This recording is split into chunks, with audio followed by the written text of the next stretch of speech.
I find it rather ironic that in a league that prioritizes Super Bowl wins and Lombardi trophies, especially when looking at the greatness and the talent of NFL quarterbacks and cementing their legacies, I find it funny how in a league that prioritizes Super Bowl trophies, they won't bend the knee, they won't give in to Eli Manning, who has two Super Bowls, who has that criteria to be a first ballot Hall of Famer. Now, many people say, look at the stats. Take away the two Super Bowl trophies. Eli Manning is an average quarterback.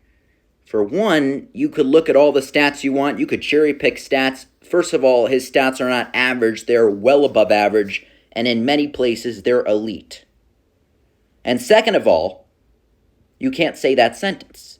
You can't say that take away the two Super Bowls. Eli Manning is average because two Super Bowls trumps any statistic that some guy, that some woman may carry out to defeat Eli Manning.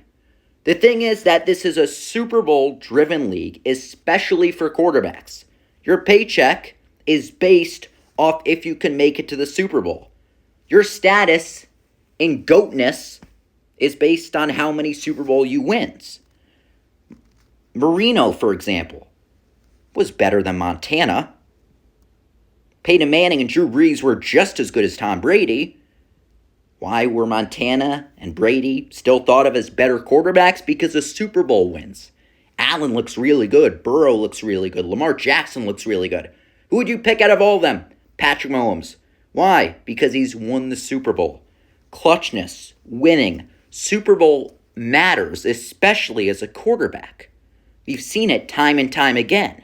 And it's funny how in a league that prioritizes so bluntly and so clearly Super Bowl wins, when looking at the greatness of quarterbacks and judging quarterbacks past their time, we won't let in Eli Manning, a number one overall pick, a New York legend, a Hall of Fame last name, a grandson who's a Heisman Trophy finalist already.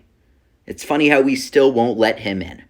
Look at the stats, they say. It doesn't matter about the stats. One, his stats are well above average, and two, any stats you find are going to be trumped by the sentence, he's won two Super Bowls, both coming versus the GOAT Tom Brady.